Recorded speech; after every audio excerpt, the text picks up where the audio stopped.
business. No? Ang pag-uusapan natin ngayon ay tungkol sa negosyo, no? Business. So kasama natin para sa usaping negosyo si RJ Ledesma for Business Lifestyle.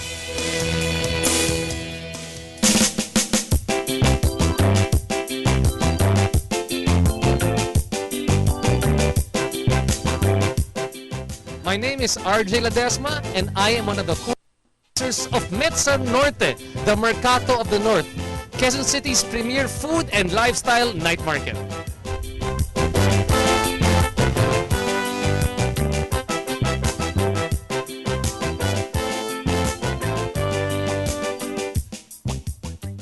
Kami pa yung nagsimula muna sa Mercato dyan sa BGC, sa Bonifacio Global City.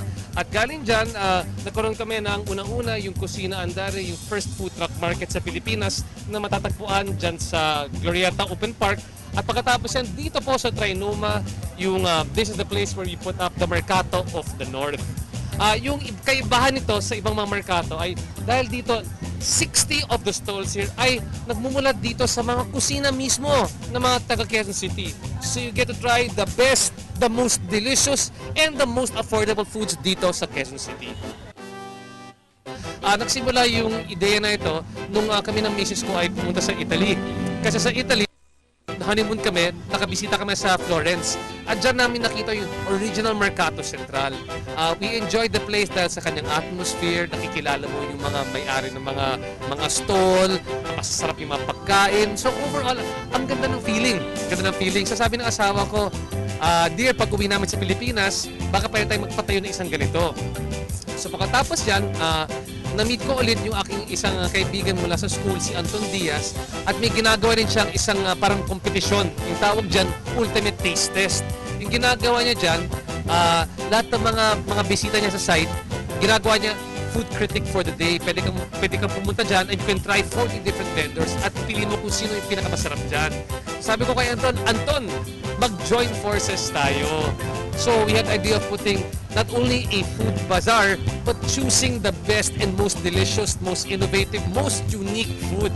At dyan po nabuo yung idea ng Mercato Central. Maliban sa masasarap na pagkain, sa affordable prices, ang maganda pong atmosphere dito, madadala mo yung pamilya dito, may live entertainment, may free entrance, at yung dito, nabubuo yung spirit ng family bonding or barkada bonding dahil lahat sila ay nagsasalo-salo dito, di ba? Kumukuha ng pagkain sa iba't ibang mga vendors, upo sa isang lamesa at share ng pagkain, makipaghalubilo, makipagtawanan. I think that's the best thing about Mercato. It's not just the food, it's the atmosphere, pati yung bonding ng mga kaibigan at ng pamilya. Future plans, mag-expand po kami sa ibang mga lugar dito sa Metro Manila. You'll see us very soon again in our friends from Eastwood and also in Marquee Mall, in Pampanga, and in other locations as well.